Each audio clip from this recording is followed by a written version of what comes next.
Nyakora Mugiajuang mago ka achiel kod mamoko mathoth e yor adimba arwakini machiegni yie mar mondo mi bed koda nyaka e giko mar weche manyiena mag migago. Nyinga Joyce Oduor nyalo tudri koda kokale nambwa mar ote machuok 3600.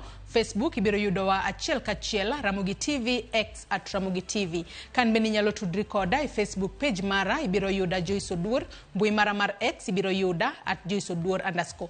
Kawachako en ni rawere ang'wen e kinda uchiela mane ondhi jumbe ariyo mokadho kuom kwedo sirikal kokale yor mbui owe thuolo e gwenge mopogore opogore.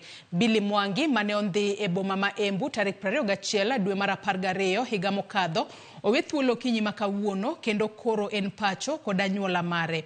Anyuola mar Peter Muteti mane ondhi e gwenge mag Udhiru tarik 21 dwe mokadho bende oyango ni owe thuolo mak manani podi entiere kod dang'ni mar paro.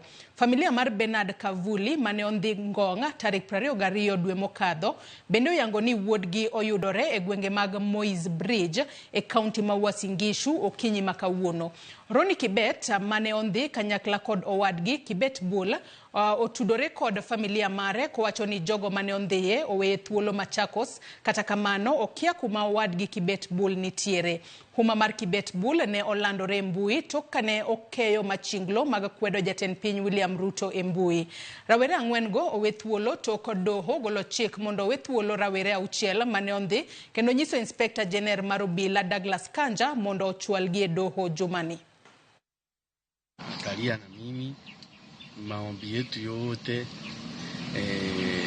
tumeisikia na mpaka mheshimiwa huyu tulikuwa naye tunaomba kwa kanisa mpaka kwa nyumba, na mimi nimeshukuru. Mtoto wako na ako sawa.